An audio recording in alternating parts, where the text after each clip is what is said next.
thoughts, opinions, and general overall shade thrown on High at 9 News are those of the individual speakers and not those of High at 9 News, its audience, or its advertisers. The statements made do not constitute medical, legal, or financial advice, and for advice tailored to your specific situation, please consult with a licensed professional. Welcome to the High at 9 News Hour, where you will hear from cannabis industry experts and professionals from around the country talk about important topics while shining light on global issues and discussing cannabis as it relates to politics, regulation and reform, data and technology, science, research and medicine, family and parenting, art, celebrities and entertainment, fitness, sports, mental health and wellness, and plant-based medicines and entheogenics.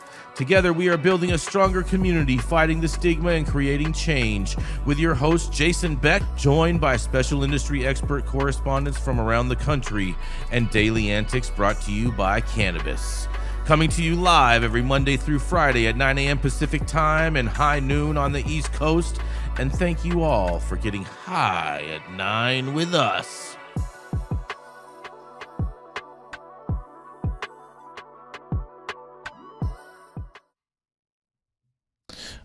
Yeah, good morning, everybody. That's right, it's Wednesday, October 29th.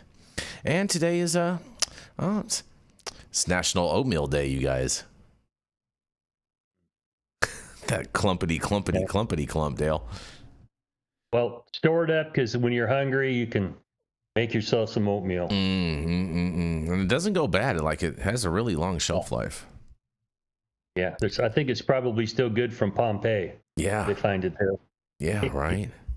Man. It's also National Hermit Day today, you guys. Hermits. Is that related to a hobbit or what? You know, hermits, those are the people that just stay inside and don't come out.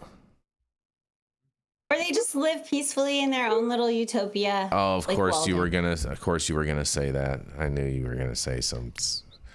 About it at all. Their own little diluted world. Yeah, exactly. You can just be in your own little bubble away from the chaos of everything, especially if we're going to be sharing about oatmeal depression meals. I don't think oatmeal is a depression meal.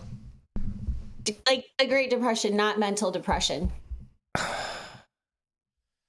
It's just, you really know how to bring things down, Shaun. Did you want me to be a hermit, or did you want me to come out and pull? Well, it's also National Cat Day. The cat lady. I got dogs. Yeah. You got grandchildren. I have so many things I want to say today, but I think I'm going to just refrain myself just a little bit. Just a little bit today. Oh, come on. Today's the anniversary of Black Tuesday in 1929. Why didn't it show that on my calendar? I'm so pissed off. Oh, I don't know what to tell you. Dude, these stock market crash 1929 on the state. Yeah. Man. Dropping like flies. It's crazy. Oh, it was the show after that, that's for sure. Yeah, right? I remember learning about that in school. That's crazy times. Well, thank you all for joining us and getting high at 9 with us. It's also high noon on the East Coast. And please remember to like, share, and subscribe to us on all social media platforms. You can look up above and down below to see exactly where we live on the internet. And we are live every Monday through Friday on YouTube, Rumble, Twitch, X, Instagram, Facebook, Kick, as well as on our very own website, www.high9news.com. So welcome to everyone joining us from any one of those platforms. And man, Dale, Michigan, I hope you have a Michigan law license, Dale, because Michigan lawmakers proposed new crimes for illegal cannabis cultivation, delivery, and processing. That's right. Michigan lawmakers could consider new criminal penalties for the unlicensed cultivation, production, and delivery of cannabis. A pair of Michigan bills aims to create new criminal penalties for cultivating, delivering, or processing cannabis illegally, and changing the concentrate possession limits for individuals. Under HB 5105, people convicted of manufacturing between 10 kilograms and 25 kilograms of cannabis, or between 50 and 100 plants, or between 1 kilogram and 25 kilograms of concentrate, could face a misdemeanor punishable by imprisonment for up to 1 year or a fine of up to $20,000, or both, according to the bill summary. As the weights and plant counts increase, so do the charges. If the amount is 25 kilograms or more but less than 125 kilograms, or 100 plants or more but fewer than 500 plants, or 2.5 kilograms or more but less than 12.5 kilograms of concentrates, it would be a felony punishable by imprisonment for up to 2 years, or a fine of up to $500,000, or possibly both. If the amount is 125 kilograms or more, but less than 250 kilograms, or 500 plants or more, but fewer than 1,000 plants, or 12.5 kilograms or more, but less than 25 kilograms of concentrates, a felony could be charged, punishable by imprisonment for up to 4 years, or a fine of up to $2 million, or possibly both. If the amount is 250 kilograms or more, or 1,000 plants or more, or 25 kilograms or more of concentrate, it would be a felony punishable by imprisonment for up to 10 years, or a fine of up to $10 million, or both.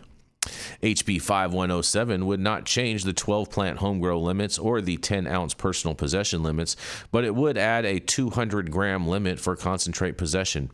The proposal would make violations of the law a misdemeanor, but would not require imprisonment unless the violation involved violence or was habitual, willful, and for a commercial purpose, according to the bill summary. Both bills were referred to the House Committee on Regulatory Reform, and I can't wait to hear what you guys have to say about this. Man, Detroit, Michigan, Trap City, what are they going to do? They're raising the counts. I mean, first of all, Dale, I mean, isn't the federal statute on cultivating cannabis, anytime you have 99 plants or more, it's a federal crime? And so why they started at 100 plants, I kind of find a little bit interesting, because easily the federal government could pick up the case once you're at 100 plants or more. So, you know, what's the point of making that a misdemeanor? Well, it's whatever they're trying to do here. I don't see a pathway for this being successful. Mm-hmm. And the war on marijuana, let's just be clear, marijuana won. Mm-hmm. Okay? And we're Clearly. trying to go back and reinstitute these, and you know, they're calling it a misdemeanor. Okay, you know, that's a slap on the wrist. And if you lose a war and you're going to go back to war again, and all you're bringing is, you know, a towel to smack somebody in the ass with, Mm-hmm. you're not going to get anything done here. No. It's just ridiculous. And growing one plant's a federal crime. Mm-hmm. But until you get to 100, the courts have discretion to just give you probation. So that's why they don't really pursue less than 100 plants. That 100 is the minimum mandatory. That's what they came after me for.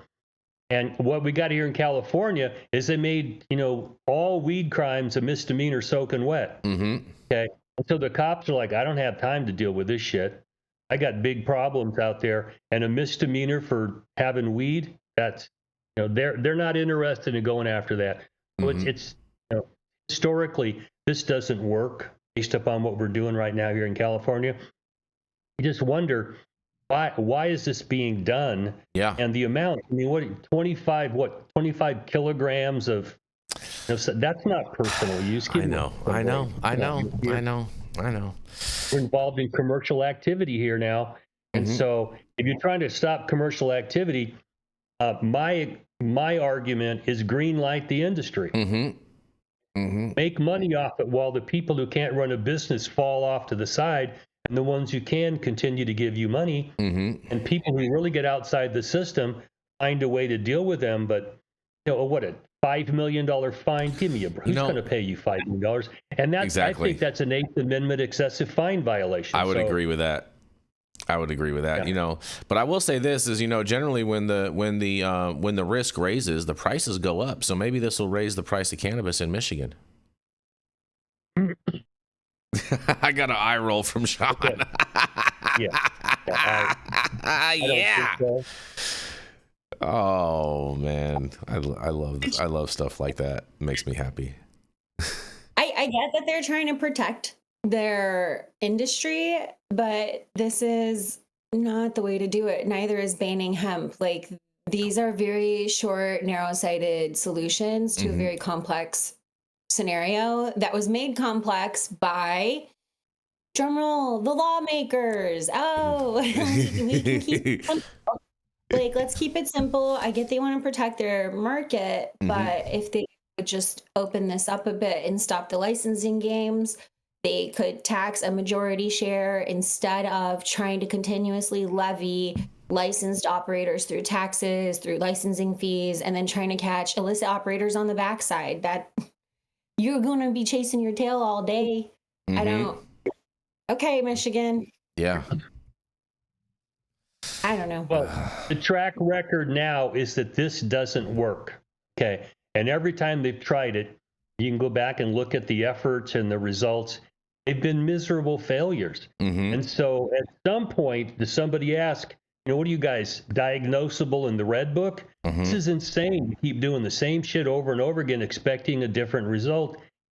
But yet here we are. I mean, this is an elected body in the United States of America going to pass laws that have been proven never to work. Okay. Why? What are you doing here? Why do you pass a law you can't enforce? I've asked this to legislators on both Democrat and Republican side, and when they get their thumb out of their ass and come up with an answer, the answer makes no sense. Do you guys think we'll just have to embrace that this is going to go the way of alcohol? Because even after alcohol prohibition, then they started licensing. You had, I mean, this happens in a lot of markets. This even happened with movies, movie theaters, when film first came out. You had a bunch of illicit operators. And one way that our government tries to combat this is by making more rules and regulations. We saw with alcohol prohibition, they had prohibition, licensed some folks, then you had a bunch of bootleggers, you couldn't beat it, and then eventually prohibition entirely fell away. I know that we're some time away from it, considering where everybody's mindset is on this, but can we accelerate this process? Like, why do we need to go through this painful moment that creates a lot of secondary and tertiary effects that are actually pretty damaging? Like prohibition and led to the violence and the everything. Like, we wouldn't have ever had all of those crime families and all of that organized activity if you didn't give them a market, and prohibition does that. So just, can we stop this already? I'm just like, why are we doing this over and over? I want the nation to advance. Because we're trying to advance the price of weed, and this will make the price go up, Shaun. No, it won't. Now, there are people who actually believe this is going to solve the drug problem. I know. That's why they introduced it. That's why they introduced it. It's so half-assed backwards. I'm with you guys on that. It is so half-assed backwards, man. These guys are just never going to get it. Detroit, Trap City, we love you, Detroit. Much love, you guys. And on that, we're going to go into our first commercial, and we're going to be right back.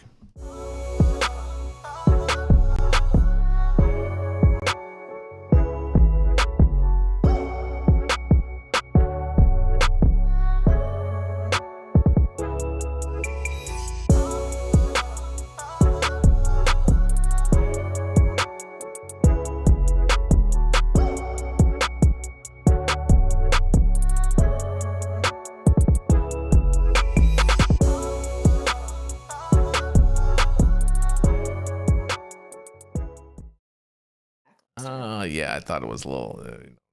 It's all good. I had similar thoughts. I was like, this is, what I mean.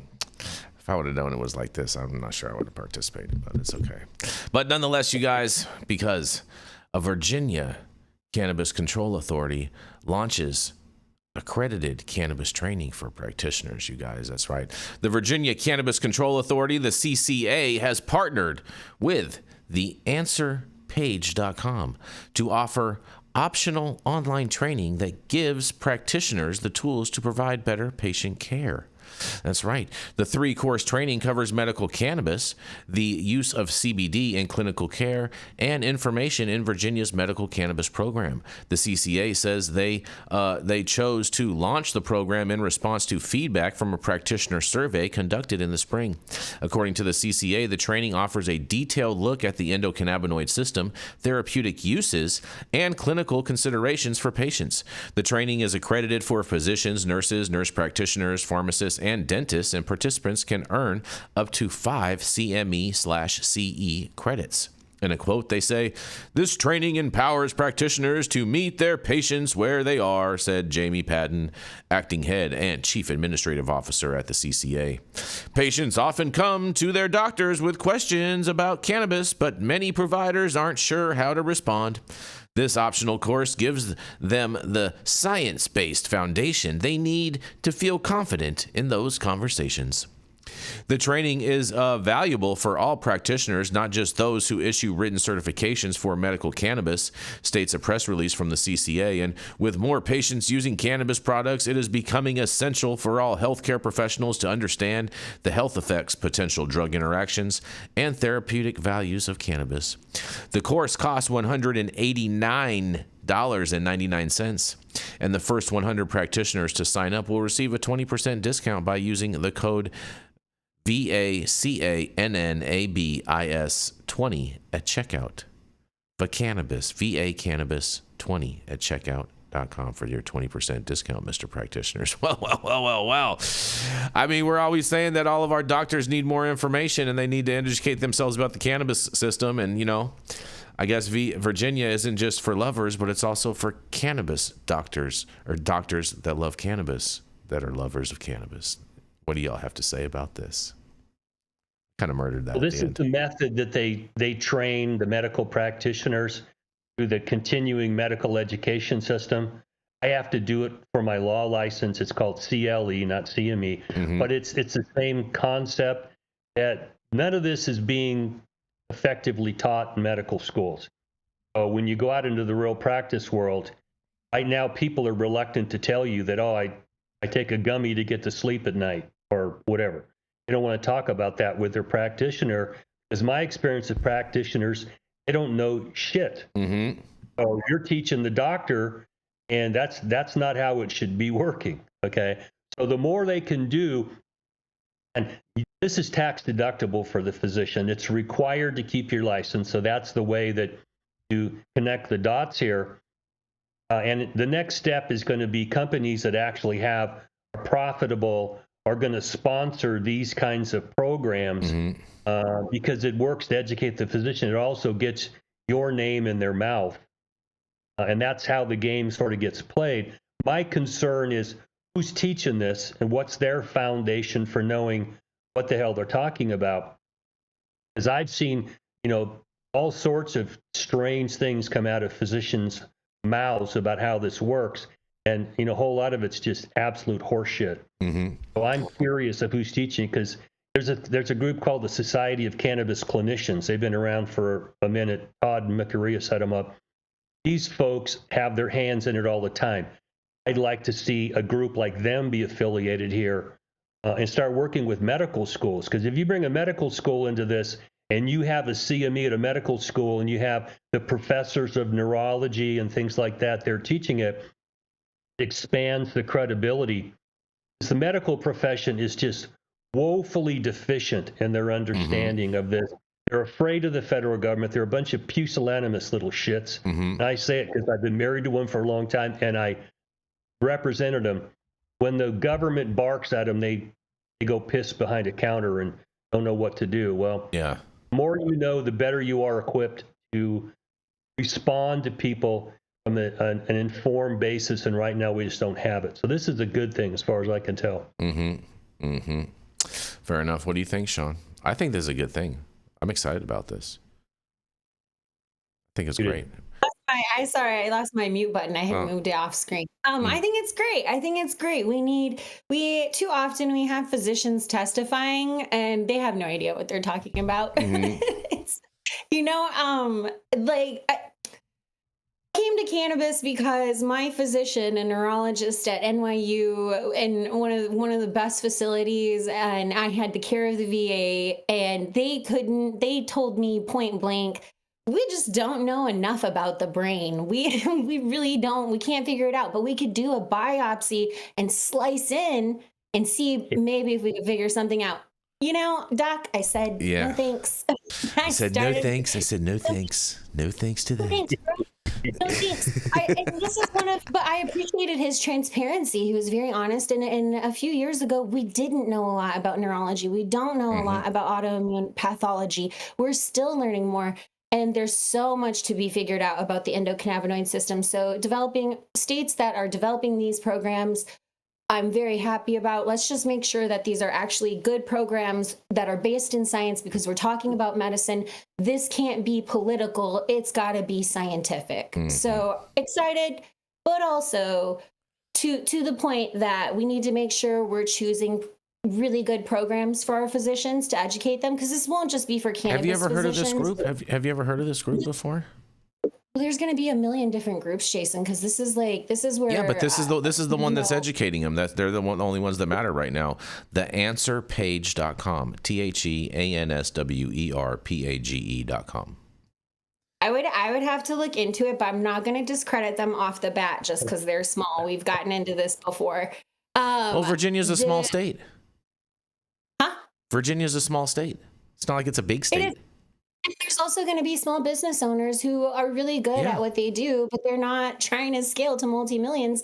They just want to do the right thing. Or nurses and physician associations that come together and they want to, like ACHEM, they do a lot of work and they want to do it because they believe in their practice as physicians and the Hippocratic Oath, which is to help people heal, to do no harm, and to do the best of your ability to do that.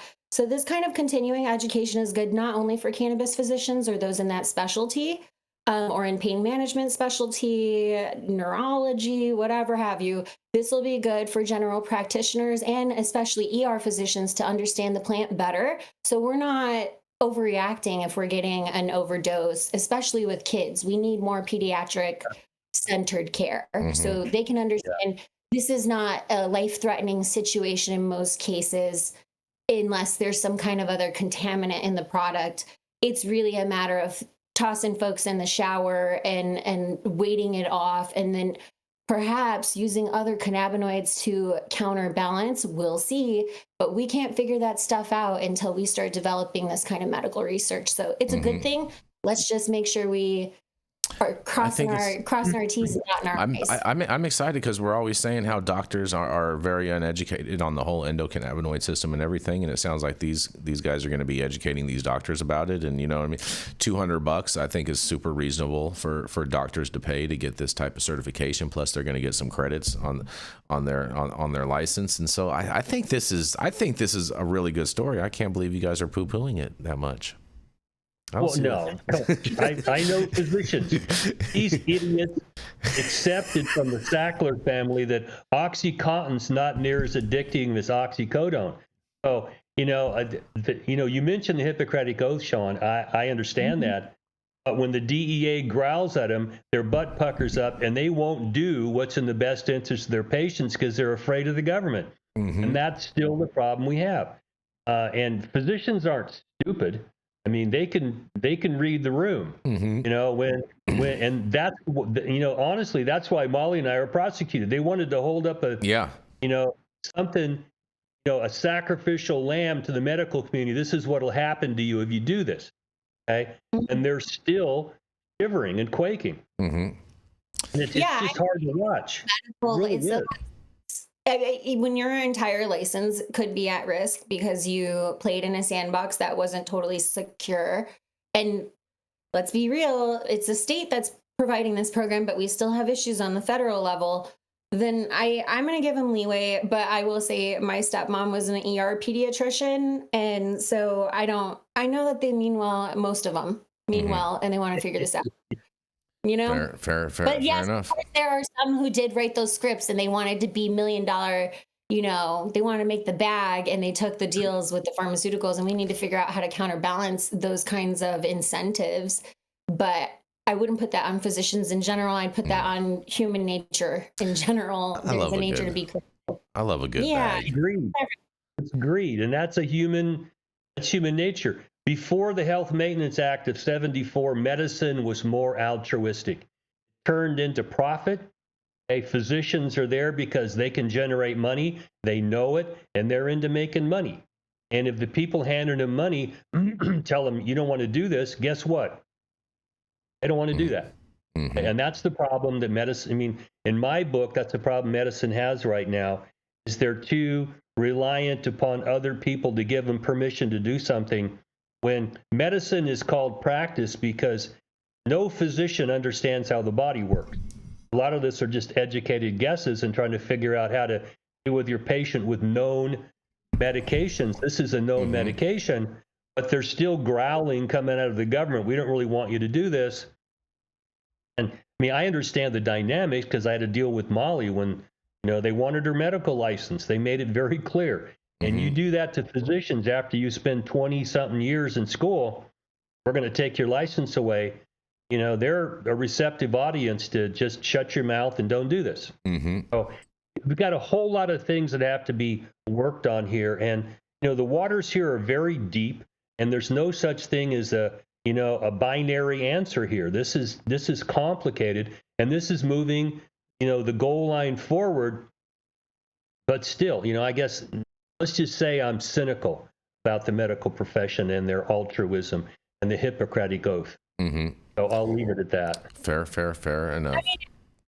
Go ahead, Shaun. We can put that on questions, but I would say, like, I hear what you're saying, and I do think in almost every industry in the United States, we are really calling for active leadership. We're at an inflection point where we need to evolve a few things, including the FDA.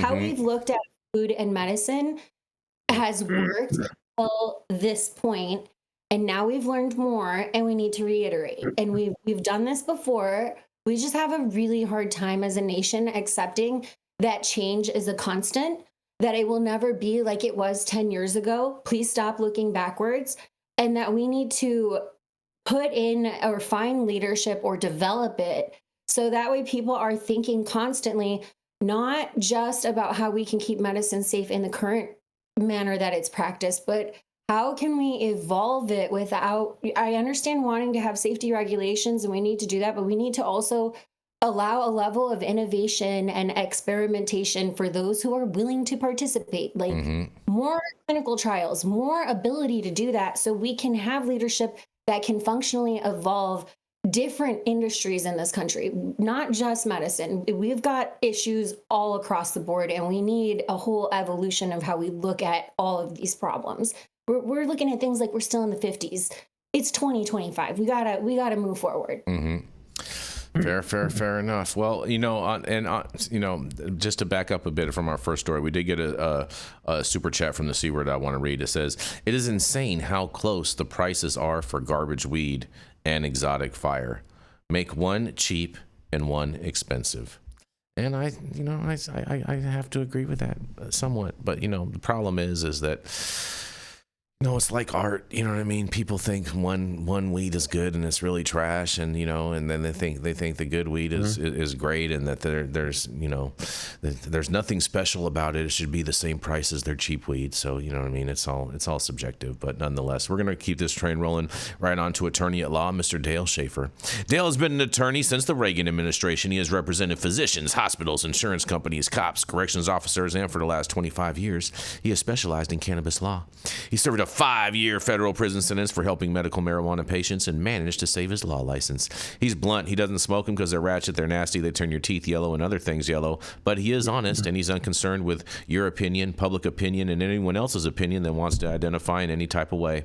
And he will show you how he can defy gravity by pissing up a rope. That's right. It is your favorite T.O. Loco, and you can now find him at his own law office at the law office of none other than Dale Schafer. Hi, good morning, everybody. It's your favorite Tio Loco and Holishiticus. Here we go. Jason sent me the pleadings. It's called a writ of certiorari, brought by cannabis companies, Canna Provisions, and several others against Pam Bondi. Yeah. And we're asking the United States Supreme Court to throw out the Gonzalez versus RAICH case. And I wrote a short article about this, and we will follow this. And I've gone over this story as it's moved through the system multiple times. And I want to just start with, we have a constitution today that a whole lot of people in this country like to say that we have a great constitution, but they don't want to follow it.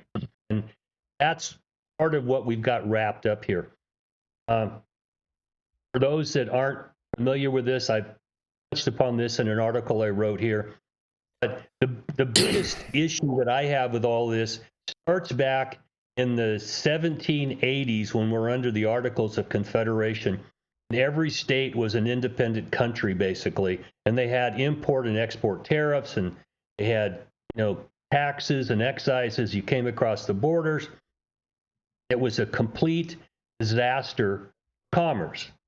Okay, so when they wrote the Constitution, they gave the federal government some specific powers, and one of them was to regulate commerce among the several states or nations and the Indian nations. What we're talking about here is a specific power for the federal government to control interstate commerce so states can't do what they were doing before. That's the premise here. Okay. But this was written back in a time when if you were going to cross a state line, you typically had a team of oxen hooked up to a wagon and you moved it a couple miles an hour. Okay. They started developing maybe, the Erie Canal, and you could cross the state border in a couple of days. But it wasn't until steamboats and the railroad that they really had to evaluate, oh my God, how do we do interstate commerce now when you can move so quickly across state lines? The railroad brought in the Interstate Commerce Commission because the federal government said, we got to go in and we got to work on these rates. But it wasn't until the New Deal when we saw commerce being used as a shoehorn to get almost anything you want done here. Okay, and before the Great Depression, up until Herbert Hoover, no president or Congress or the courts thought that the federal government had the power to go in and tell you, what you could do in state, non-commercial. It was the 10th Amendment specifically gave these powers to the state. No one would interfere with intrastate, non-commercial activities because the federal government got interstate commerce. Everything else belonged to the states. And that was cool. Okay, but when FDR, before he was president, he was the governor of New York. Now, states have the power to intervene directly into people's lives. And the federal government can only do that if it follows what the Constitution gives you as authority. Okay? So when FDR takes over, his mindset is we got people that are about to rebel here. We've got to do something to quiet them down. So the federal government began to get involved in people's personal lives, give them safety nets and give them jobs, and put forth what we call the New Deal programs. And the Supreme Court just took them all and threw them in the trash. He basically said, I don't see any authority in the Constitution for you to do this. We read the Constitution, the federal government has limited powers. Okay, but they're supreme, but they're limited. Everything else belongs to the state. Well, there was right around the second time FDR was elected, he threatened to pack the courts. We've heard this recently. We're going to add new justices to the court. You won't do what we want you to do. We're going to add more justices, and I'll be able to dilute your votes, and we'll get what we want. It didn't work, but in Congress, they wouldn't pass the law. Okay, they wouldn't pack the court. The court seemed to get the message. And there was a justice, his name was Owen Roberts. I don't think he's related to Chief Justice Roberts right now. But Owen Roberts was the most obvious who changed his votes after that. He went from a 5-4 vote, we're going to throw this shit in the trash can, to a 5-4 vote, we're going to give the federal government authority. And I consider one of the most outrageous examples with the Wickard versus Filburn case, a New Deal agricultural case, where they told some schmuck farmer, you can't grow your own wheat to feed your own animals and make your own bread because it's going to have a substantial impact on interstate commerce. Therefore, we're going to take away your right to do this under the Commerce Clause. They allowed this to happen. But there was at least some evidence put forward by the federal government that there actually is or going to be a substantial impact on interstate commerce. Okay, so that 1942 case just kind of hung out there. And as we see over my lifetime, I was born in the early 1950s, we've watched this same interventionist mentality at the Supreme Court, and they've used a couple of provisions in the Constitution that require the Supreme Court to agree with, because if they don't, they're going to throw them out. That brings us to the RAICH case. Angel had a brain problem, some seizures and some other things. She was successfully using cannabis, and so her husband, who was an attorney, filed a case asking the court through a declaratory relief action that I have weed being grown in my backyard to be used in my house. It's non-commercial. No one's making money. It's not going across the state line. Are we outside of your power grab through the Commerce Clause? And the Supreme Court said, no, we're going to follow Wickard. But they added this new proviso that we're going to use the rational basis test to see if we believe what the government's saying about how this is going to affect interstate commerce in cannabis, which we prohibited. Okay, that's the basis for the attack now. Okay, so what we have is three cannabis companies, or three cannabis operators, I think out of Massachusetts, and we've been following this through the courts. They filed a petition in federal court asking for, relief and declarations and things like that.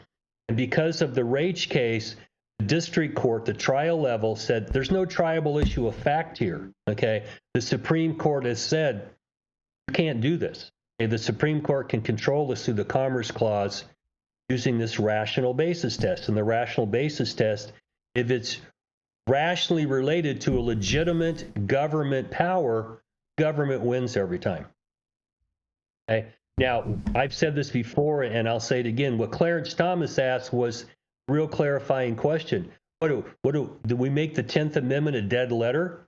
The way the government was set up is that all power belongs to the states and the people, except for the specific authority we give to the federal government. That's basically supreme law. Everything else belongs to the states. We take a look at how they use the shoehorn of the Commerce Clause to get this power. I've been hoping for a long time that they would just throw this whole way of thinking in the trash can. Okay. And David Boyce, who's one of the top litigators and constitutional scholars, been in the Supreme Court a lot, he's representing these folks, and it's like, good for you, David. Kick their ass. Okay. Because what I've been watching from the Trump administration and their legal department, DOJ, whoever's going to defend this, is it's been a clown show. And I'm not trying to to shit on anybody's parade here, but I've seen attorneys come in and it's like, dude, I don't know where you think you know how to practice law, but when they tell you to speak and you step on your punani and they throw it at a court, it's like, well, maybe you should get someone who knows what they're doing. So I'm suspecting that on the government side, they may soft sell this because maybe they want this to be thrown out, because it helps them in attacking some of the New Deal policies and the state of mind in the Supreme Court to support this, as we got into today. I don't know. We're going to see how this works out. But I don't know, Jason, if you've attached the brief.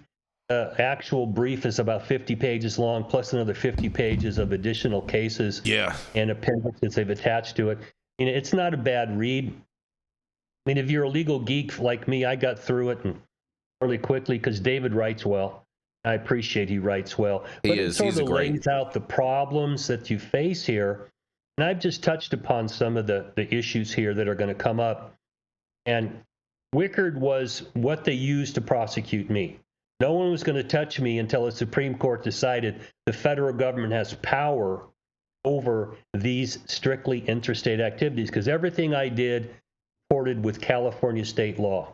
Okay, so the federal government was going to have to find some way to go after me because it wasn't interstate commerce. And when the Supreme Court decided that, you can't do this, Angel, we have congressional power through commerce, within 2 weeks I was in handcuffs, and the saga went on from there. So full disclosure, I've got a serious hard-on for these assholes who went after me.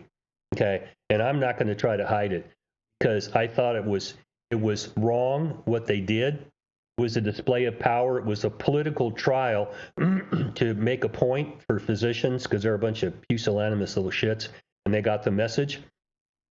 But now I'm hoping the Supreme Court will take this up and make a decision. Now, the procedural problem here is that because this was decided at the trial level in a motion to dismiss, they took no evidence. Okay, so the way this works procedurally is that you accept the pleadings from the losing party as being true. Okay, and so what the Supreme Court has in front of them is the pleadings at the trial level.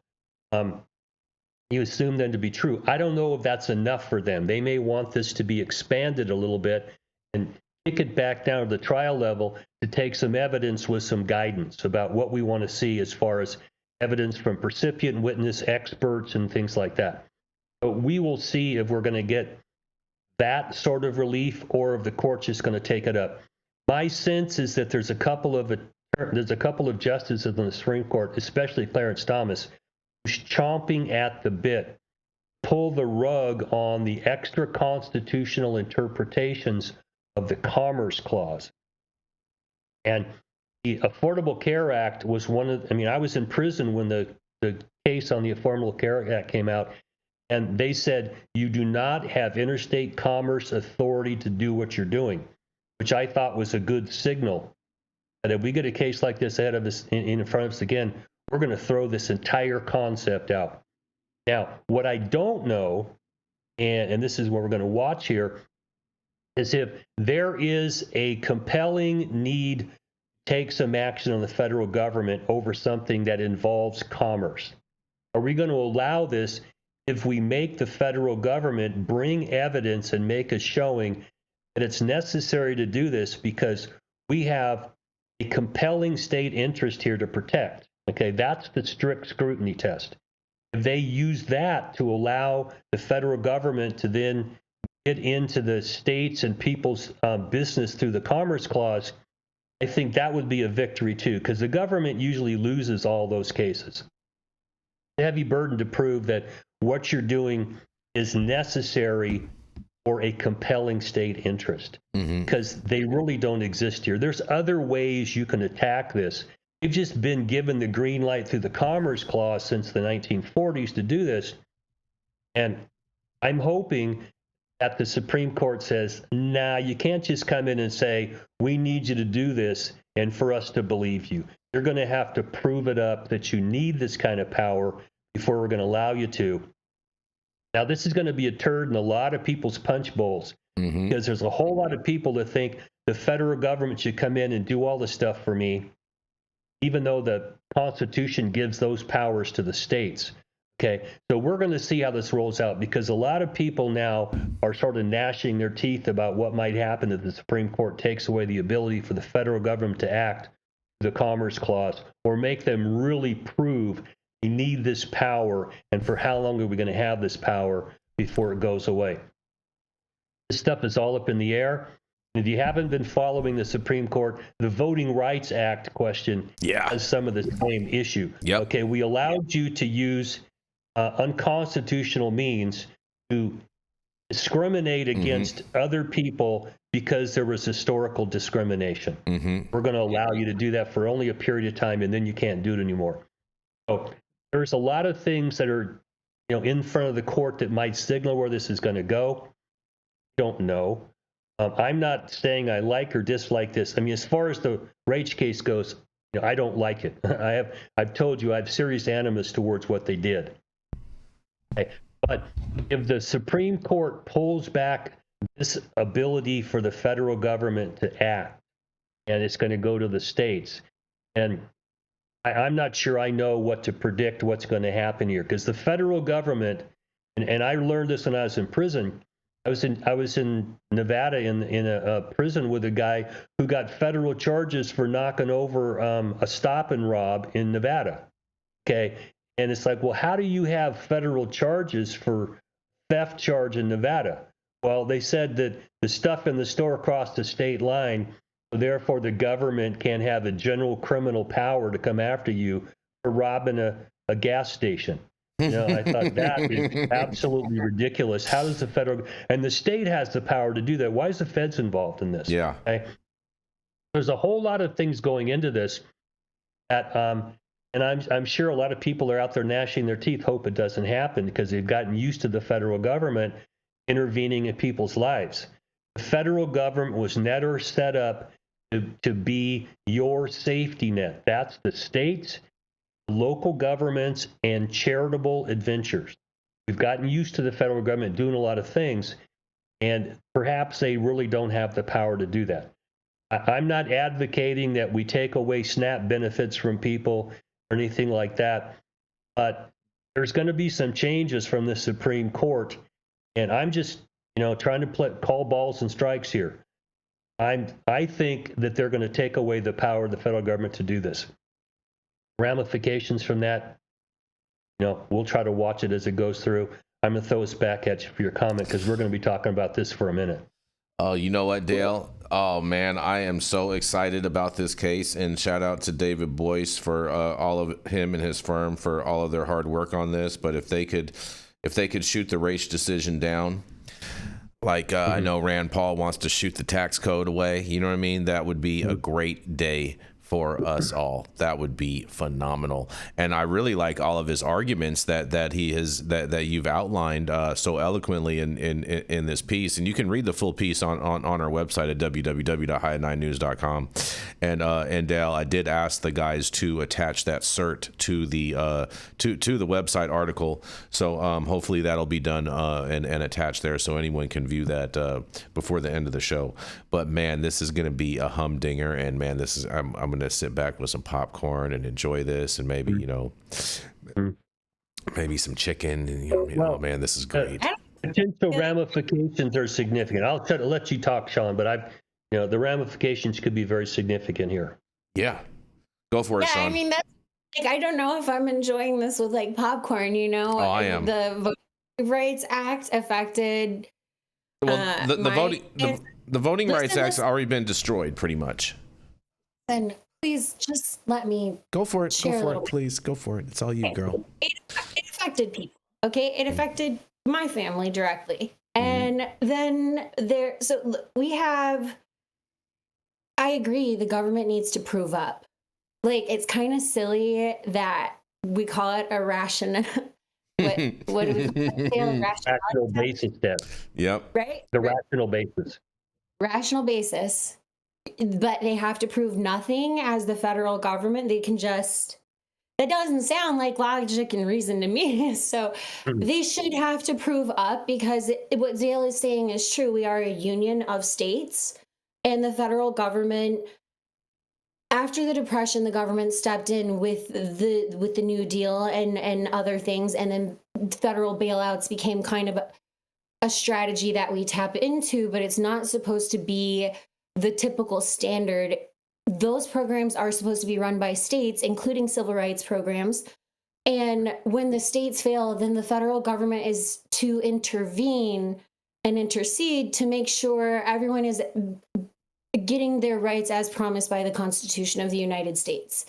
So when we take this power that it was used to was meant to protect the people and support them, and then we abuse it to go a little too far in prosecuting federal cases like the one that Dale mentioned from Nevada, we have to have a little conversation with ourselves about constitutionality and what are we doing here and the way that this whole thing is designed, because at the end of the day, part of why Rome fell is because it didn't evolve.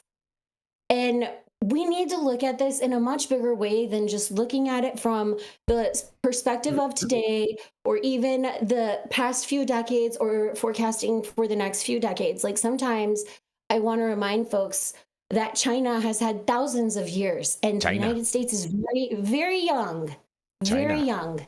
And if we want to stay competitive, we need to really evaluate this stuff. And I am hoping that there is a day, especially for my kids, because I'm not sure this will ever happen in my time, where we can actually take the politics out of this whole thing, because the personal slander and the bullshit and all of it is really distracting us from actually operating this country efficiently. And it drives me insane as a veteran and a public servant. I want to move forward. I love that we're having the conversation about having them prove it up, and we'll see how many people actually want to be held accountable for backing the Constitution and the original design of this union of states. So yeah, we'll see. We'll be watching. I'm going to read the paper. I'm glad it was well written. I wasn't familiar with this, so thank you, Dale. But I'm not watching with like popcorn. Like, this is not Love is Blind or Love Island where we're in the threads, you know, talking shit. This is our country, and America needs to kind of, let's take it a little more Shaun, seriously, friends. All I have to say, we're in the state of crisis that we're in because we didn't take it seriously in the 80s and 90s. And now we're being held accountable for that. you know what? I'm like McDonald's right now, Shaun. I'm loving it. Just saying. Well, the average person doesn't understand. I know they don't. What the Constitution says and how it works. Exactly. They have an emotional belief that the federal government's going to come in and fix all these problems. And that's not their job. The federal government has been saying we're going to do that since the Great Depression. And what I got from the questions in the Voting Rights Act was, okay, we have an emergency. We're going to allow you to do something. Because when I grew up, if you went in the South and you were black, it was not safe. You were lynched, you were shit beat out of you. They had colored this. And I mean, it was an existential threat to black people in certain parts of our country. Federal government took steps to put their thumb on the scale in the face of, you know, equal protection and the privileges and immunities laws that are in the Constitution. And when I'm listening to people like Kavanaugh ask, well, okay, we had a problem then, but today, if you think today is still 1960 with respect to civil rights, or 1933 with respect to the Great Depression, then you're deluded. Okay, so what is that going to mean if now we go, okay, we're going to go back and adhere to the Constitution, and we're going to put this into the hands of the states? That irritates the shit out of so many people. But when you explain to them, this is what the powers of the federal government are, and clearly they're over the line. Is this an offsides? It's a penalty. How do we do this? We've allowed things to happen for a long time, so people have gotten used to it. They've become complacent. Wait, I don't want to say that folks are deluded, though, because there are a lot of people who are working really hard, and that salaries or compensation, they're just not matching. And we have a very real issue. And as far as thinking that we're not repeating patterns of the 30s and 40s and many other decades, we're not immune to group psychological behavior or repeating cycles or patterns. And we are definitely, I mean, we had the repatriation of Mexican Americans in the United States in the 40s. We're doing it again. And we had internment of Japanese citizens. Come on, guys, we're not that far from the new Jim Crow. We are not. I lived through it in the 80s and 90s. There was a new Jim Crow South. So it's not a matter of delusion. It's a matter of there are multiple realities happening at the same time, and we're all experiencing our own unique one, right? But at the end of the day, we still have to come together on an agreement about what we're going to do as a collective. And that takes a recognition of where we actually are, not just our own perspective of reality. Like there's Let me just play devil's advocate there, Shaun. Here we go. Okay. Yeah. Because I understand what you're saying, and I'm empathetic, okay? And when you see little kids hungry, right, somebody's got to do something. In this country, since the 1930s, increasingly the federal government has stepped in to do it. And courts have allowed it, okay? And they've worked out a lot of maneuvers to allow the federal government to take over this position. And honestly, in the New Deal, we needed it. Hoover sent in the Army to throw out the bonus marchers, okay? And FDR sent his wife over to give him some coffee and donuts and, you know, tell him we'll help you.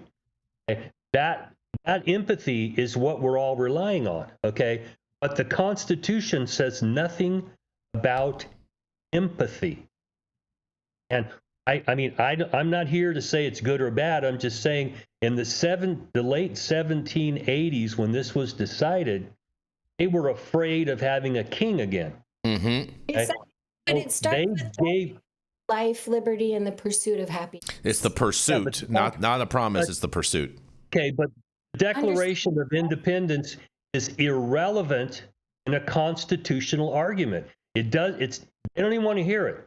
Okay, you read what the Constitution says, and if the language is clear, doesn't matter how much you want it to stand for something else. If the language says this is all the power you have, and you're way over that power line, and now you've got a problem with constitutional jurisprudence. And one of the things that this new Supreme Court is signaling very heavily is we're going way back before we had interventions into people's lives by the federal government. And we're going to have that as our starting point. Now, I'm not saying I like or dislike that, okay? There's going to be a lot of turmoil in that, because people have gotten used to the federal government stepping in and fixing this, okay? And SNAP is, right now in the headlines is SNAP, okay? I'd like people to show me in the federal government where they have the authority to do that. Now, they've argued and they've been allowed to do it, but if you read the enumerated powers the federal government has, where does it say they can do SNAP? That's a state function and a local function.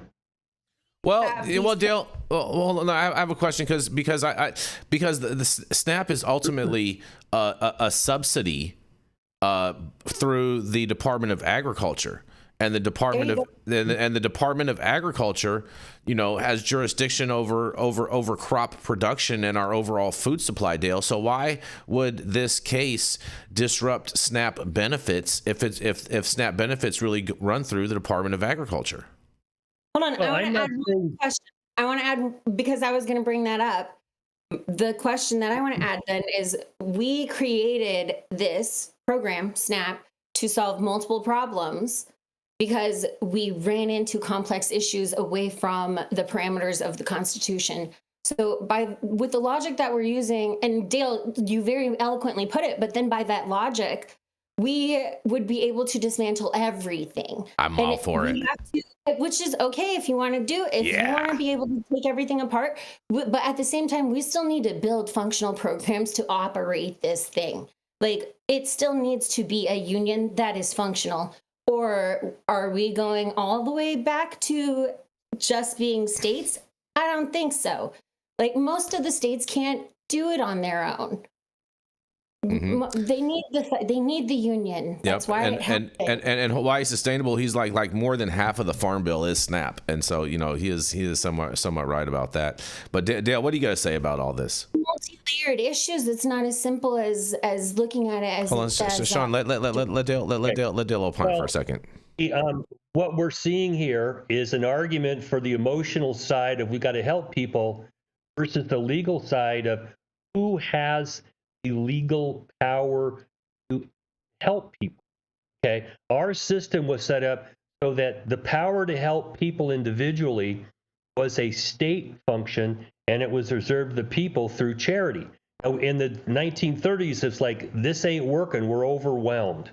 What do we do? Okay, so they allowed eventually for the federal government to step in and do this. Now, I'm not critical of that because we had an existential threat to the country. Okay? So they allowed this to happen. And it's the same with the Voting Rights Act. I mean, if you go back to my family's from Mississippi, they'll tell you how many blacks, and they didn't use the word blacks, were in their county or in their city that we're not going to ever be allowed to vote because we'll hang them or shoot them. Okay? That means we have to take some active measures here to address this.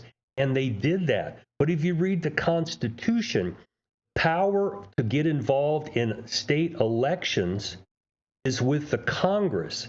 They can override the local authority, but without doing that, it's all a local function. And what we see historically is the states during the civil rights movement is Mississippi, fuck all you guys. You come down here, we're going to shoot you and bury you in a goddamn dam. That's how we're going to fix this. So Eisenhower and Kennedy said, yeah, well, we're sending in the National Guard and we're going to kick your ass if you do that.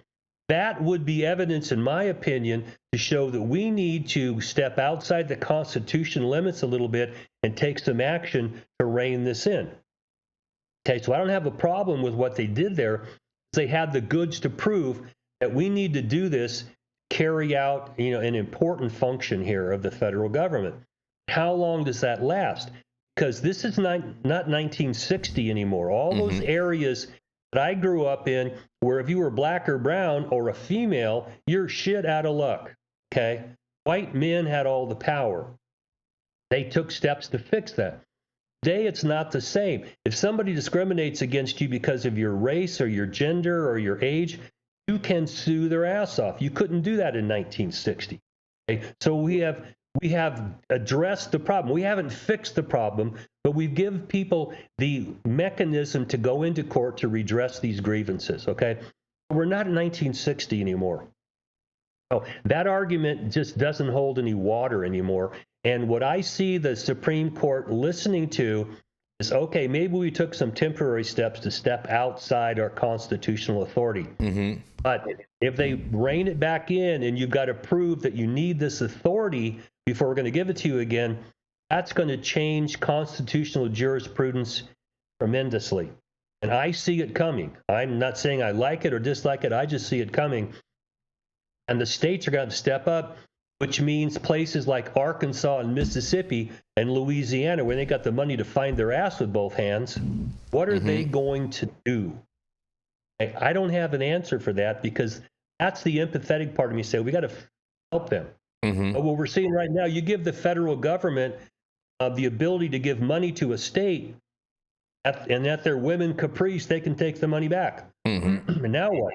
That leaves the states standing there holding their virile member, go, now we ain't got the money to fix this. You took the money away from us at the federal level. We can't fix it. They're right. How is it going to get fixed? I don't have an answer for that. In the meantime, anytime some little kid or mom is struggling to feed their kids, I'm a dad, I'm a grandpa. It's like that sickens me. That can't be allowed to happen. Okay? But we've created these empathetic authority in the federal government that when you read the Constitution, it's just not there. Okay, and this is not just voting rights or the Commerce Clause. We're talking about substantive due process. Okay, and this is the big bell that's about to be rung here. I mean, when you take a look at the deal of how we want our taxpaying dollars to be spent, and these programs are our own. That's our money, but we're bailing out other nations. We're bailing out Wall Street in 2008. We're bailing out everyone but the American people, and the issues that we have from the 60s, the 30s, the 20s, we have not solved hundreds of years of issues. We have not solved that. It's one thing to say it from California. It's another thing to live it in a space where we have some serious shit going down. Okay, people are afraid to be out in their neighborhood brown right now because they could get picked up. They're picking up veterans. They're picking up veterans who are citizens. Like, come on. We have not progressed as much as we like to think we have. Yes, the law has progressed, but the actual enforcement of the law, come on. Yeah. Oh, those are political arguments. I get it. I see what's happening here, but of the American those aren't constitutional arguments. That's what Dale's saying. I've actually read the document. I've read the cases, and going back to Marbury versus Madison, we had to know this stuff and why it was decided that way. Okay, and I'm just telling you, as an attorney, I've been doing this since Hector was a pup. Okay, and your arguments hit my heartstrings. I hear you. The Constitution was written to serve the people. How do we? No, it wasn't. No, it wasn't. No, it wasn't. Hold on, let Dale speak. Dale, tell her how it was written. It was written to stop people from killing each other. I mean, historically, they had a thing called Shays Rebellion, and they couldn't put it down because the Articles of Confederation had no tax authority, and they had no money. And if you read the Federalist Papers, they were scared shitless. They didn't limit the federal government's power. We're going to have a king again. Okay? There was nothing in that said the federal government's here to help any person. Okay? It is to set up a national structure so the states and the people can flourish. Okay? That's what it was written for. Can flourish. Now, whether we like that or not, that's how it started. And, we've amended the Constitution multiple times, but the basic framework hasn't changed. And I'll tell you, I'm an opponent to a lot of things that the new government right now is doing. Okay, Shaun, I agree with you. I don't like what I'm seeing. And I think they're over the line in a lot of places, and we'll see if they get reined in. But Donald Trump is testing the limits of every bit of executive power he can get his hands on right now. Okay, and the Congress has just abdicated their separate but equal responsibility to him. Okay, so that's a political reality. But the Constitution is what it is. It says what it says. And if you go into court and say, yeah, but Jefferson wrote about life, liberty, and pursuit of happiness, and let's talk about John Locke and Montesquieu and all that shit, and I'm going to object relevancy, and the court's going to say it's not relevant. Okay, what does the Constitution actually say? As far as constitutional law, I hear you on that wholeheartedly, and I respect 100%. The reality is we are governing a people, not just showing up in court. And I love that you brought up the rebellions. I love that you brought up this responsibility at the end, because while it is a political reality, if you don't align your political realities to how your courts are operating, and you lose control or grip of your people because they've lost faith in you, you have way bigger problems than constitutional arguments. That's what I worry about. If we don't answer to the people, and you're right, my answer is a little more political because that is a little more of the space where I operate, less than the court of law. But if we don't answer to the people, the bell will toll. And I love a good toll bell. I don't want it to get that far. I'm a veteran. I don't want that for my country. We gotta look problems in the face, and I have respect for constitutional law. You make me want to study it 10 times more. And at the same time, we have to acknowledge that we can have law written, but the law is written philosophically and in execution to govern the people. And if the people are not in agreement with your bullshit, you're going to have a big problem on your hands. Oh, man. The Constitution gives people the ability every 2 years to change the government, every 4 years to change the executive, and every 6 years to get a new senator. We have that ability. And, the alacrity that people need for today is in the executive branch. The Congress, they take so much time to get anything done. The executive has power. And Donald Trump is trying to figure out how far can I take that executive power before somebody stops me. That's a whole different argument than what we're talking about here. Because what we've gotten used to in this country is we have a big problem in the country, call up the federal government, come in and fix it. And they've been allowed to do that. But when you read the limits of their authority, it's like, ooh, that's a problem. Outside the color and outside the lines. And no one likes a scribbler. No one teaches their kids to scribble. They teach them all to color in the lines and all that. We're going to go into our next commercial, and we are going to be right back. Every legend has a humble beginning. In world news, leaders are gathering today for the annual summit. I want to tell you something, Che. The government is watching us through the television. Oh, John. Look, right there. They're trying to hack into my TV box. We're still not able to hack into the TV box, sir. Ha! But they can't. I've rebuilt the entire electronic system, and it sends and receives signals through quantum phase space. They'll never get in. Engage target. In other news, local authorities are investigating a series of strange atmospheric phenomena reported by residents. Ma'am, we're with the federal government. We need to ask you some questions. John, Is there a problem? We've been trying to penetrate your TV box for over 6 months. I told you they were trying to watch us through the TV, but you didn't believe me. We can't get in, and to be frank, we have no idea what you've created. Yeah, that's the point. It's called privacy. You know what the Fourth Amendment guarantees? All we know is that we can't get inside. We want to know if you can create one for us. QUX. Even the government wants one. Yeah! Stop whatever you're doing. Make sure you smash that like button. I know we'll appreciate it. You'll appreciate it. And YouTube will appreciate it. Also, make sure you subscribe to the channel if you're not subscribed already. And all of the articles that we cover on today's show, you can read directly on our website at www.high9news.com. And also, too, if you or know someone who is in need of a federal pardon, make sure that you reach out to me. I can possibly help them out. I've assembled a top-notch team of experts in this field, and we are helping people get pardons right now. Introducing QUX Pay, or simply the Pay app. Where you can pay like it's nobody's business. Because it isn't. It's what everyone's been clamoring for. It's finally here. Secure every payment. Your data stays private. QUX will never sell your data for profit, period. Pay friends, family, contacts instantly. No hidden fees. No limits. Spend on the move. With this patented technology, you can use debit, credit, bank transfers, cash cards, and even crypto completely offline. Amounts transferred through the Pay app reach their destination instantly. Transfers in a flash. As quick as sending a text.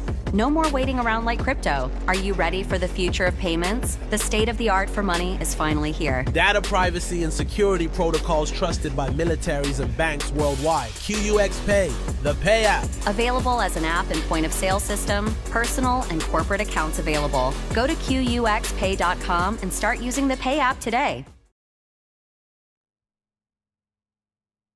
Oh, and we are back, and we are going to roll right into Miss Shaun Salvaje. Shaun is a mom. She was a veteran who served her country proud. And she's a mediator to try to keep your ass out of court before you got to pay some of Dale's bills in court. That's right, it is none other than Miss Shaun Salvaje. Oh, yes. Thank you, Jason. Yeah. My story today comes from Marijuana Moment. We're going to bring this out to look at hemp and cannabis and a couple different issues. This one is by Kyle Yeager. I'm going to read it because it is a lawsuit and I want nothing to do with that. Marijuana company, as you said, I'm a mediator. We stay out of court. Marijuana company sues DoorDash, Total Wine, and others over alleged illegal sales of hemp THC products. A subsidiary of multi-state marijuana company is suing DoorDash, Total Wine, and several other businesses for allegedly violating Virginia hemp laws by marketing cannabis products that exceed the legal THC limit. In a lawsuit filed with the Virginia Circuit Court of Arlington County on Wednesday, Jushi Holdings, subsidiary Delitzo LLC. Delitzo LLC claimed that defendants have engaged in a deliberate and coordinated scheme to erode Virginia's heavily regulated medical cannabis market by selling intoxicating cannabinoid products that run afoul of state law. So we have medical operators suing DoorDash and others. Disguised as the lawful hemp, these products are in reality potent and dangerous forms of marijuana. Offered, I can hear Charles Perry in the background. Yeah. Offered without the mandatory safeguards, testing, or oversight that the Commonwealth imposes on licensed cannabis operators, such as the plaintiff. The complainant says, through this deception, defendants have flooded Virginia's marketplace with unregulated and illegal cannabis products, exploiting consumer confusion and contravening Virginia state statutes to gain an unlawful competitive advantage. The filing walks through the history of cannabis laws that led to the proliferation of the consumable hemp market, including the federal legalization of hemp containing up to 0.3% Delta-9 THC by dry weight under the 2018 Farm Bill. Then in 2023, Virginia implemented its own law imposing additional restrictions on what can be legally sold with a 2 milligram THC per package requirement. However, despite Virginia's efforts to establish total THC standard available for purchase outside of authorized dispensaries, defendants to this lawsuit engaged, this is according to the plaintiff, engaged in a conspiracy to sell hemp products and industrial hemp extracts in Virginia that exceed the Commonwealth's total THC standard. The lawsuit, which also lists Grayscale Brewing, Specialty Beverage, and Costello as defendants, says, in Virginia, the influx of these illegal products into the unregulated retail channel directly undermines the Commonwealth's regulated medical marijuana program. Licensed dispensaries like plaintiffs operate under stringent oversight, pay substantial licensing and operational fees, and comply with rigorous testing, packaging, and tracking requirements. Intoxicating hemp sellers, by contrast, bear none of these costs or obligations, yet compete for the same consumers by selling untested, unregulated, and unlawfully potent intoxicants in violation of Virginia law. Jushi is asking the court for a jury trial to settle the issue, and it is seeking more than $80 million from defendants over the claimed economic injury from the alleged unfair competitive advantage. Marijuana Moment had reached out to each of the defendants, but representatives were not immediately available to comment on the lawsuit. Smart, because they should probably be preparing their case instead. One of the most well-known defendants is the delivery service DoorDash, which announced in January that it was expanding its offerings in select states to include hemp-derived THC and CBD products. This is kind of similar to Target, friends, including gummies and beverages. The company said at the time it was partnering with businesses such as Total Wine, another key defendant. It remains to be seen how the lawsuit will be received by consumers and advocates who may view the legal, I'll tell you, in Texas, that would not have been well received. It remains to be seen how the lawsuit will be received by consumers and advocates who may view the legal challenge as an attempt to stamp out competition by eliminating a source of cannabis products that some have come to rely on, while Virginia continues to disallow sales of recreational marijuana, which is nonetheless legal to possess in the state. From Jushi's perspective, however, the lawsuit is necessary to level the playing field and address what it sees as an unfair business practice that undermines its legal medical cannabis operation. I'm just going to put an aside in here. I think the medical cannabis operators need to prove that they have the same audience, and medical cannabis is you got to stop trying to be adult use cannabis. We got to grow up a little bit. I can't speak to their operations because I'm not a part of that organization, but I'm not so sure that medical operators suing other operators is the best idea. I wouldn't do it personally, but you guys can weigh in. Let's hear from Jushi. Trent Wolevec, the chief strategy officer of Jushi, said the company's goal is not to remove products that are following the law and regulations set forth in Virginia. We should ensure that businesses that want to continue to participate in cannabis do it under what is allowed so that we can get to our end goal of normalizing the plant. However, if businesses want to continue to cut the process, then we are going to shine a light on them, he told Marijuana Moment. Well, that's fair. That's what he wants to do. These sellers are selling intoxicating THC products without nearly the oversight, licensing, or tax burdens borne by licensed cannabis companies. So this is a hemp versus cannabis argument brought to you from medical cannabis. So they ought to be extremely careful about following the law. As for patient and consumers, we've received extremely positive support and feedback in our fight for public health and safety. Unregulated and lawful marijuana, Wolevec said, unregulated and lawful marijuana products guised as hemp have created a significant problem for those pushing real permanent reform of cannabis industry because hemp-derived products are rarely, if ever, tested with the vigor required of licensed cannabis companies. I can hear the hemp operators in the comments without even looking at them saying, sure. Especially when the industry has had headlines about contamination. I just don't think this is a time to be pointing weapons at each other. But use and possession of adult use marijuana has been legal in Virginia since 2021, but retail sales remain forbidden, a situation that's helped fuel a multi-billion-dollar illicit market, multi-billion-dollar hemp market, guys. And then also your illicit trap market. Despite efforts by Democrats in past years to legalize and regulate the retail system, Governor Glenn Youngkin, a Republican, has stood in the way of reform, vetoing proposals passed by lawmakers during each of those last two sessions. Lawmakers on Legislative Commission have been laying the groundwork to push for legalization of recreational cannabis sales in the 2026 session, but the success of that effort will likely depend on the result of next month's gubernatorial election.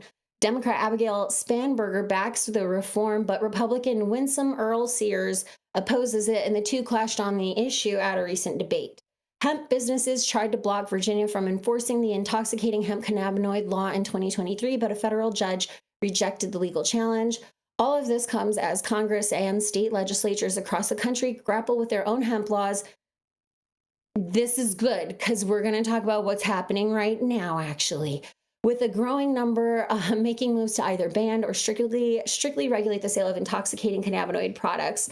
On Friday, a bipartisan coalition of 39 state and territory attorneys general called on Congress to clarify the federal definition of hemp and impose regulations preventing the sale of such products.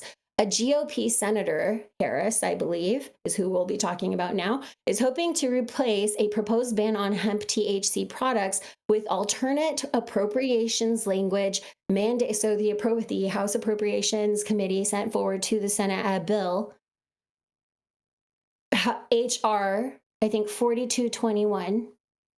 And in that bill, Section 759 aims to redefine hemp and define it in such a small percentage that it would be pretty much impossible for hemp operators to be compliant. So yeah, there's a ban on the table. It's on the table right now. Call your reps. Call your Senate Appropriations Committee. Find your folks who are in hemp, the Hemp Roundtable, and others who are going to be posting content to help you get in touch with those folks. The Texas Hemp Business Council. A GOP, I just had to put that, guys, I got to let you know what's actually going on right now. A GOP senator is hoping to replace a proposed ban on hemp THC products with alternate appropriations language mandating a study into state regulatory models for consumable cannabinoids. Senator Rand Paul, a Republican out of Kentucky, this is our friend, is circulating legislative language that he's asking to be adopted as part of the final package. But right now they are pushing forward language that would ban hemp. So call them. The agriculture appropriations measure the Senate passed as part of the package over the summer initially contained provisions hemp industry stakeholders said would effectively eradicate the market by banning consumable hemp products with any quantifiable amount of THC. But after the measure came out of committee, Paul threatened to hold up its passage over the issue and language was removed. However, Senator Mitch McConnell, a Republican from Kentucky, we all know, ushered in a federal legalization of hemp under 2018 in the Farm Bill, and he is now championing a THC criminalization language and took the floor to criticize those who oppose the ban, including Rand Paul. Meanwhile, Rand Paul has filed a standalone bill that would go in the opposite direction of the hemp ban, proposing to triple the concentration of THC that the crop could legally contain, while addressing multiple other concerns the industry has expressed about federal regulations. The senator introduced legislation titled the Hemp Economic Mobilization Plan, Hemp Act, in June. It mirrors versions he sponsored over the last several sessions. Separately, the retail giant Target has also started to soft launch sales of THC-infused beverages at select stores in Minnesota. So we have some work to do today. If you're in the hemp industry, you need to be calling your representatives and sharing how a ban would affect you. I'm not going to tell you what to say. I'm going to ask you to share your story. This, as far as my advice or what I think is going to happen, what really we need to do is language 759 removed. Otherwise, they're likely to pass continuing resolution. But because of the SNAP benefits issue, and because so much is on the line and we're talking about reopening the government, we need to take action right now as an industry to get this language removed, because there is some likelihood that they will pass some kind of fiscal bill. And we don't want to be a part of some kind of little backdoor. We just shoved it in an appropriations bill and got this done. You know, this one's no good, friends. But I'm gonna open the mic up to Jason and Dale. Thoughts? Yes. You are right. Please, everyone, make sure that you email your senators and make sure that they know that you are in support of hemp and you do not want, because there is the possibility of a nationwide hemp ban going into the appropriations budget bill when the government does open up. There is the possibility for that to get squeezed in. So make sure you are advocating to your senators to let them know, because the fight is going to be won and lost in the Senate, not in the House on this in particular issue. So please make sure that you reach out to them, because basically all that they do is count how many emails that they receive on each day in favor of, or support of one issue to another.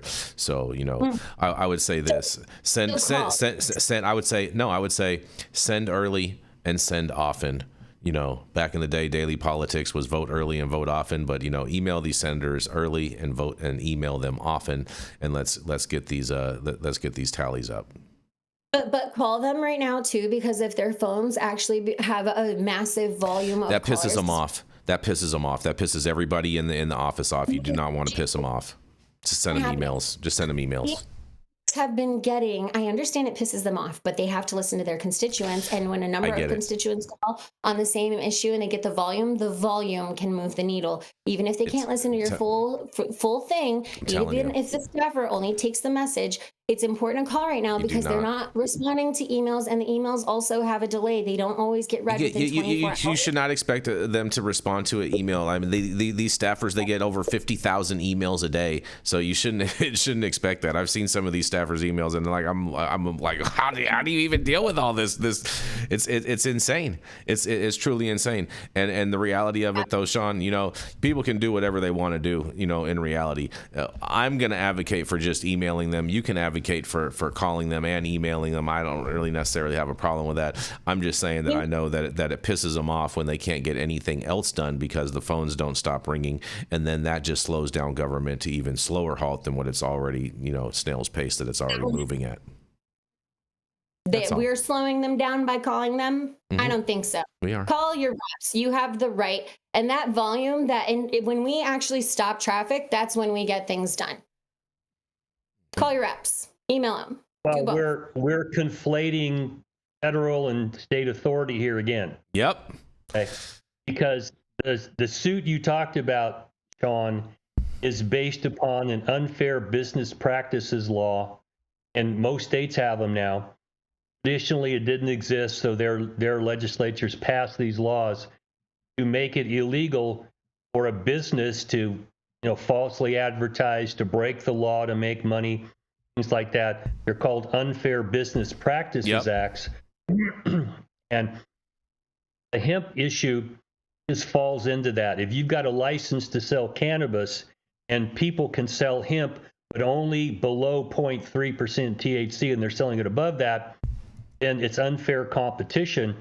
And what they're doing with this suit is to stop them from unfairly competing against the cannabis industry by selling a product that's not lawful under state law. Okay? When you step up to the federal level, I agree, the hemp issue needs to be addressed. How it's going to turn out, I don't know, because Jason doesn't think that's a loophole. It's not. I think that McConnell does. Rand Paul is a libertarian. You don't want any of these laws. And the bigger question is, what's the authority of the federal government to regulate hemp in the first goddamn place? Where do they get that power?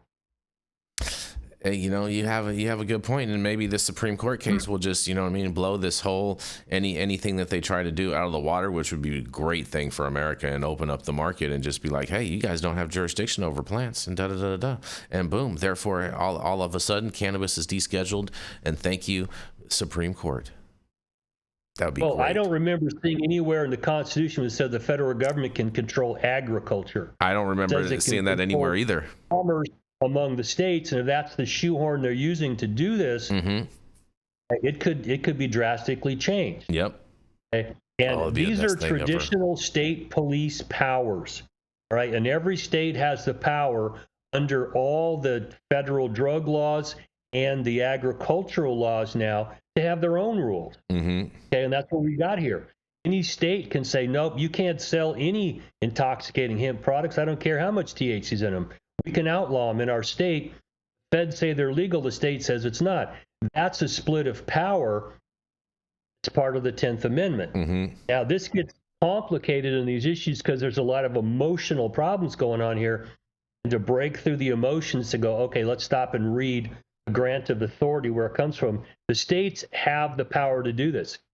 The Constitution says this power belongs to the state. It's traditional police power. My question is, where does the federal government get the power to tell you what plant you can or can't grow and how much THC it can have in it? That's a bigger question, and it may or may not get answered, or that whole thing may catch on fire and we have to try to deal with it if this decision of the Supreme Court that I just talked about in my piece actually comes to fruition. These are some of the things that we can all speculate about. I don't know. But I can tell you what these cannabis companies are doing. If I represented one of them, I'd do the same thing. It costs me how much to get here, and I can only sell this if I keep within certain numbers. And they're selling shit that's off the charts. They're not supposed to be able to do that. I want to make them stop, get an injunction to stop them, money damages for what I lost and potential profits because you're selling these illegal substances. Okay, that's what the nature of the state case is about. Different from the federal thing, but we all get them tied together because it's the same goddamn plant. We're parsing out, academically stuff that it's the same plant. Okay, and you can't tell the difference if it's in your backyard, whether it's a hemp plant or, we have phenotypes that are 20 feet tall and a little clump at top. It's not weed, okay? You have to be a plant whisperer. Most of it looks the exact same thing, and we're out there mentally masturbating over this stuff, and it's like no one's coming up with an answer because everyone's got their emotions into this, and it shouldn't be an emotional issue, but it damn sure is if you're losing your ass in a business because someone's cheating. So there we have the underlying problem we're facing here. Fair Well, enough. it is. They designed all of the markets to be limited, and you didn't really want open markets, and you're trying to maintain control of those state-controlled markets. That's, that. But I hear you, though, on Virginia. If they have total THC rules, I would not have fucked around to find out. And I can understand why a medical operator would take action because they have probably the most license to do it. But as a political currency move, is it what I would do? I don't know, because if I have other adult use businesses in other states, do I really want to piss off DoorDash and Total Wine? Not really. I'd rather be their partner. Well, then you're gonna have to partner up with them. They're gonna have to bring in Circle K and also Target into this going forward if they really want this to proceed, and that's going to be very interesting to watch because now you got like four big gun law groups coming in against one, mid-sized, Cannabis Co. argument. They're going to get blown out of the water legally. They're not going to know what hit them. Different though, because Target's doing a low THC. It's a different state. It's not. It doesn't matter. It's the same. It's the same principle. It's the same principle. Same principle. It's because. Well, from a political standpoint, big corporations have an advantage. But I've been in court representing the little guy before. And the big guys are in with all their high-powered law firms, and it's like, okay, let's read what the law says. And I don't give a shit how many attorneys you have and where they went to Harvard or Yale or wherever they went. If the law's not in your favor, I'm going to shove it right up your ass. And I've done it a bunch of times. Like, I don't care. I didn't go to Harvard. Yeah, I went to a nighttime law school. I worked full time. I'm not agreed with the shit. But you come into the courtroom with me, and I've got the goods, I'm going to kick the shit out of you. That's my job. I don't care who your attorney is or what you think your corporation is.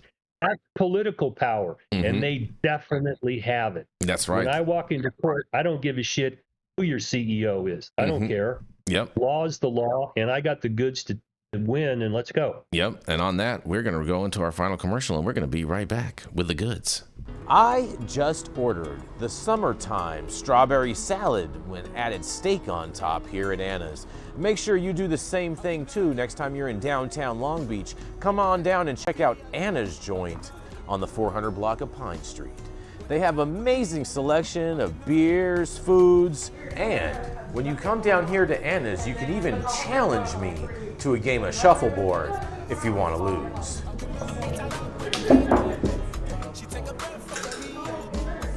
Did you get that? So, next time you're in downtown Long Beach on Pine Avenue, make sure you stop by Anna's Joint on the 400 block. Not only do they have Anna's Joint, this restaurant and bar, but they also have the amazing deli next door, and then next door to that they have a very exotic flower shop. You may want to stop by and say hi.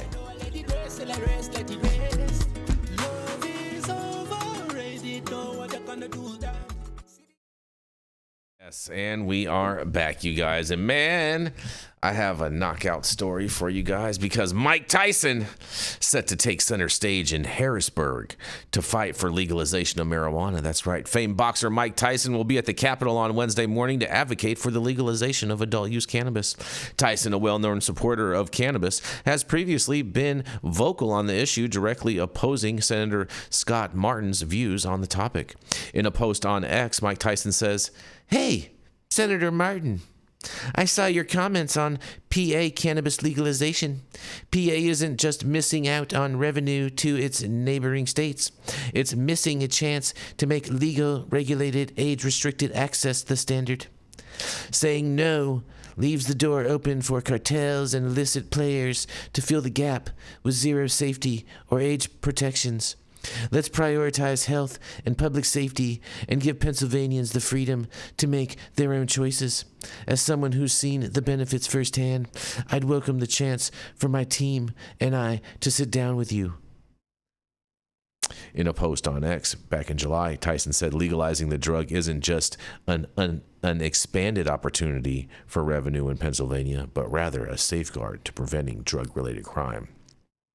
And that saying no leaves the door open to cartels and illicit players to fill the gap with zero safety or age restrictions. And let's prioritize health and public safety and give Pennsylvanians the freedom to make their own choices. But the former heavyweight champion has spoken avidly on the benefits of cannabis in the past, saying in 2019 that his 40-acre marijuana business, Tyson Ranch, would go through $40,000 worth of weed every month. In a quote, he says, "I've been fighting for over 20 years, and I've been so many aches and pains," Tyson told CBS News. "If I didn't have cannabis, I don't know what would happen." Well, I can tell you a few things that would happen, but I can't wait to hear what you guys have to say about this. Mike Tyson taking it to Pennsylvania and saying, "Hey, we need some adult use over here." I have to shake my head at your Tyson impression, Jason. How was it? Like, who's this lady? And then I was like, wait a minute, he's doing Mike? I'm doing Mike. I was doing Mike. Yeah, that was. Whoa. Well, I don't know, Dale. What do you think about it? He's a great influencer. I try. He really carries a lot. A lot of people look at him and go, "Man, you've been through hell and back. Yep. Smoking weed helped you. You took the hits and you come back and you seem to be a decent human being after all this." Yep. And he's a great influencer. Okay. But he's not particularly eloquent. And so you might want to bring along an attorney with you and maybe some negotiators to see if you can take his favorability and work it into something, because Dale, he's a nice guy. Dale, God chooses imperfect messengers all the time to deliver different types of things. And the fact of the matter is, I don't think anybody wants to get into a fight with Mike Tyson, let alone a political fight with Mike Tyson, because he might knock him out. Wonder if there isn't. You might have heard me say something like that. And I'm having this realization as I'm hearing it. Oh boy. That there is this level of so many doors open when you can know how to connect with people, and people, they want to shake his hand. They want to know him. They want to. Well, it's better than getting punched by him. Shake his hand. So you can have a story with Mike and get to know him on that level, and then of course Adam travels with him often, I believe. So I don't know, haven't kept up with it, but Tyson 2.0. Right. And he knows a lot about the industry. I'm sure he's speaking about what I would really, really, really love for Tyson's team to do is, instead of encouraging reschedule, to encourage that full deschedule. Bring it all the way home, Mike. I agree with you on that. I wish he would change his talking point. I agree with that too, but Well, he's not the only one. Opportunities for people who are based in science and doing the work on the ground to speak with legislators. It's always tough pill to swallow when you realize celebrities are going to get that first. You know, so National Disgrace says Mike is getting old. He should just sit and enjoy, and they're making him work too hard. Well, there's a lot of athletes out there. I've met them, you know, and talked to them about their personal experience. He's got personal experience. He's gone through hell. Yeah. He's come out, and he's a favorable influencer. And there's a lot of athletes and people like that who do it. But I've spoken with a bunch of them. And it's like, dude, you can open the door, but you need to bring a team with you that knows what the hell they're talking about. Yep. Because this is not just a simple, I got a couple things to say and we're going to solve the whole problem. No. Yep. They'll let you in. You can talk to them. Now you got to bring in people who talk common sense and legal analysis of why you should do what you do. That's a whole different issue. I mean, I'd love to sit down and smoke a joint with Mike and talk about what it was like in the joint and, you know, all that kind of stuff. But that doesn't fix the problem. I appreciate he's there. Just hope he's got people with him that can take what he opens doors for and turn it into something that's productive. Pennsylvania needs to fix the recreational thing. That's just incredibly stupid. And if you're that tight with a bunch of states that have it, it's like, at what point do you realize that we're just losing revenue for things that are just stupid? Let's open this thing up, and maybe we'll teach Washington, D.C., which is pretty close, get their head out of their ass and see if they can fix this thing too. Well, you know, you can say a lot of things about Tyson one way or the other, but there is one thing I think we can all agree on that you can't say about Tyson, and that is that Tyson is chicken. Oh, no. I think he's chosen a few really good partners. Like, I think about like folks like Royal Queen Seeds and their dedication to the plant and the seed and genetics. And I'm hoping that he's bringing those folks with him. I know he's done some work with them, and he's even interviewed with Max, like who we've had on some of our content. And I don't know why, but I'm feeling really oddly like I think Mike is gonna pull through. I don't know, guys. It could be what I'm smoking today. It's stressful, man, being in hemp and cannabis. I'm hoping Mike will hit one for us because I'm really throwing everything. I'm gonna tell you, I have one final stressful one for you, Shaun, before we get out of here for today. All right. Top torch. I was having a good week until yesterday. Oh, well, you know, it's only the beginning of the week. Don't worry. You still got 2 more days to make it better. You know, maybe even today. Maybe today you'll get over the hump on hump day. You know what I mean? But let me tell you something, because Dallas Mavericks Brandon Williams was arrested for possession of marijuana at the DFW Airport. Records show that's right. That's the Dallas-Fort Worth Airport, Shaun, because Williams has been listed as out on previous injury reports, which cite, in quotes, personal reasons for his absence. A Dallas Mavericks player was arrested over the weekend after marijuana was found in his bag, arrest records show, as first reported by our local content partners at DLLS Sports. Mavs backup point guard Brandon Williams was arrested Saturday by DFW Airport authorities and charged with possession of marijuana. According to the arrest record, Williams attempted to go through TSA at Dallas-Fort Worth International Airport when personnel located a black container in his bag that contained 1.585 ounces of marijuana. Williams told authority that his manager had packed his bag, according to the document, and officers, he's just trying to got people under the bus. Officers arrested Williams around 10:02 a.m. and charged him with possession of marijuana, and he was taken to jail without incident, the record states. Since his arrest, Williams has been listed as out in the injury reports for the last 2 games for personal reasons, and he remains questionable for Wednesday's game against the Indiana Pacers.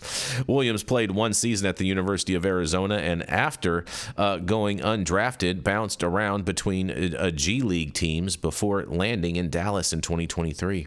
After 2 seasons on a 2-way contract, the Mavericks signed Williams to a multi-year deal in 2025. And with Kyrie Irving out for half the season and Dante Exum sidelined, Williams was expected to contribute as a backup point guard this season. Under the NBA's new collective bargaining agreement with the Players Union, marijuana is no longer part of the NBA's drug testing program. This is a shift from the league's original stance, mandating treatment, fines, and even suspension if THC was found in players' systems. Last season, Williams helped contribute 8.3 points, 2.3 assists, and 1.8 rebounds per game as the Mavericks grappled with an onslaught of injuries. And this season, Williams has only played 19 minutes for the Mavs, in which he has gone 0-3 from the floor. WFAA has reached out to the Dallas Mavericks for comment, but has not heard back as of yet. Well. Man, oh man, I wonder how pissed off Mark Cuban is about all of this, and I can't wait to hear what you guys have to say. Oh boy. Are you gonna I'll give you some free legal advice. Don't try to fly into these southern or blue or red state airports. It's fly out of, Dale. Weed. It's fly out of. Fly in or fly out of. It don't matter. Don't take weed with you when you fly. Mm-hmm. It's a big risk. Yep. It's against the law. In California, they may go, throw it in the trash. We're not going to with you. Mm-hmm. There are places where they put you in handcuffs and take you away right there. Now, that's free legal advice. Don't do that. Yep. There's other ways to handle your need for weed when you're out running around without in your bag and blaming your whoever it is for packing your bags. Like that's what Grindr tried. Oh, I don't know what that was. Yeah, that was that was kind of lame that he did that. He's like, oh, someone else did it. Like, stop snitching, bro. Like, stop being such a snitch. Just take accountability for your actions.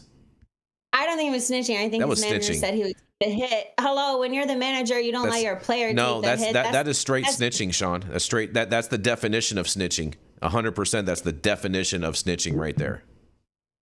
I am sure the manager was. We'll find out. It doesn't matter if the manager did it or not. That's still snitching. That's besides the point. You got caught with something, and you're passing the blame on to someone else. That is the definition of snitching. I would imagine, this is speculative, that the manager wanted to take this hit for his player. No, that's all I'm saying. I'm not saying. I'm not buying that. I'm not buying that. It's speculative. I'm not buying that one. Sorry. For my player, if the player is making the income and it's his contract that we're worried about, we don't have to worry about his contract because it's not part of the testing requirements within the league. And so I don't think that's the situation. If he's caught up in a legal thing, that could be an issue. The other question is, hey, can we have this tested for hemp? Like, what was it? Was it like in a bag? Did it say? It said it was in a black container. It said it was in a black container, and TSA found it when he went through the checkpoint. Labeled? Not labeled? Are we testing it? Who cares? Who cares? That's who he should have snitched on. He should have snitched on the farm bill and said it's all THCA instead of saying, "Oh, my manager put it in my bag." That's who he should have snitched on. He should have snitched on the farm bill. He said, "Oh, I bought this. It was said it was THCA. They said it was legal." You're really, really mad at a guy getting arrested for weed. I'm mad at snitching. I'm mad at snitching because a lot of good people go to jail because of snitches. I don't think he snitched. I think that's snitching. That's the classic definition. Dale, can you please tell Shaun that is the definition of snitching? That's what the article says. You don't know what's actually going on behind closed doors. That's what happened. Well, I can tell you, I had plenty of opportunities to rat people out, and you just shut your mouth and ride your beef. Mm-hmm. Go on. Agreed. And so with this guy, it's like you're a prima donna making millions of dollars, and you got over an ounce of weed in your bag, and it's somebody else's fault. Fuck you. Picked up the bag. Take your hit, and learn from it, and don't do that again. I mean, I don't think it's going to be bad what happens to him here. You might get some probation, might get slapped on the wrist. He's going to get a fine. Meeting in the NBA office about what do we do about this shit.